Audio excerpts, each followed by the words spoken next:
You know, it's pretty wild to think that a single four-line poem written way back in the 16th century could still be sparking debate today. Well, we're about to dive into one of those, a super cryptic warning from Nostradamus that has had people scratching their heads for generations. Let's see what all the fuss is about. Okay, here it is, Century 1, Quatrain 18 in its original Old French. And right off the bat, it's a total riddle, right? It's talking about discord, a port, blood, sails. So what on earth is this ancient text really trying to tell us? What's the warning hidden in these lines? All right, so to even begin to unpack this, we obviously need a modern translation. Here's what it says in English. Because of French discord and negligence, an opening will be given to Mahomet. The land and sea of Siena will be soaked in blood, the Phocian port covered with sails and ships. Now we're getting somewhere. This translation is basically our roadmap to figuring out the sequence of events Nostradamus might have been laying out.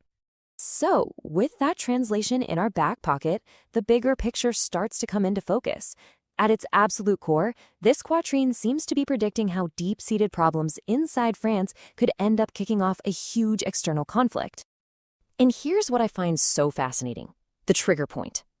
Nostradamus doesn't kick things off with some big invasion or an enemy attack. Nope. He starts with something internal, discord and negligence.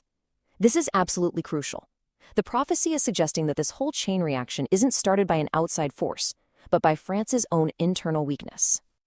But before we can piece together the full story, we have to do a little detective work on the language Nostradamus is using.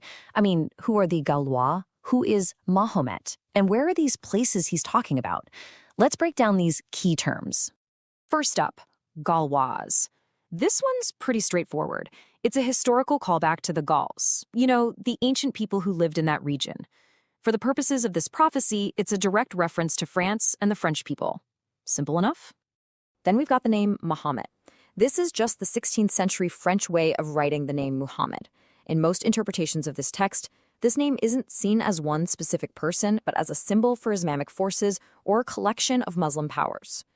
The geography he mentions is also super specific. Sinoisi points to the land and the sea right around the Italian city of Siena.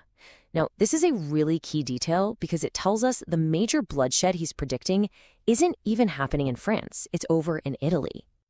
And finally, we have the Phocian port. This is an old, classical name for a city you've definitely heard of, Marseille, the huge port city in the south of France. It got that name because it was founded by ancient Greeks from a place called Phocaea. So the prophecy brings the action right back home to the French coast at the very end. Okay, so now that we've decoded the key players and all the locations, we can finally start to see how this thing builds.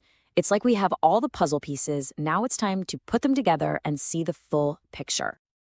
All right, so here's how the story seems to unfold. Step 1, it all starts with problems at home in France, internal conflict, and carelessness. Step 2, this weakness creates a vulnerability, an opening that gives Mahomet, or these external forces, a way in. Step 3, from there, the conflict explodes, leading to massive bloodshed over in Italy, around Siena. And then you get to step 4, the grand finale, this vision of the French port of Marseille just completely swarmed, covered with enemy ships. It's a pretty clear cause and effect chain of events. And that last image, wow, it is incredibly powerful. The prophecy doesn't just end with a vague battle. It gives us this really vivid picture of a major strategic French port, a symbol of their national strength, just completely covered, and you have to assume, conquered by an invading navy. It's a seriously dramatic way to end the thought.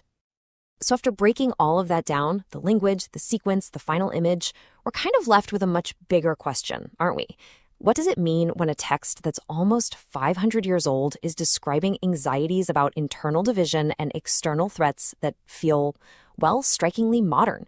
It really makes you wonder if Nostradamus was seeing the future, or if he just understood a timeless pattern of human conflict that repeats over and over again.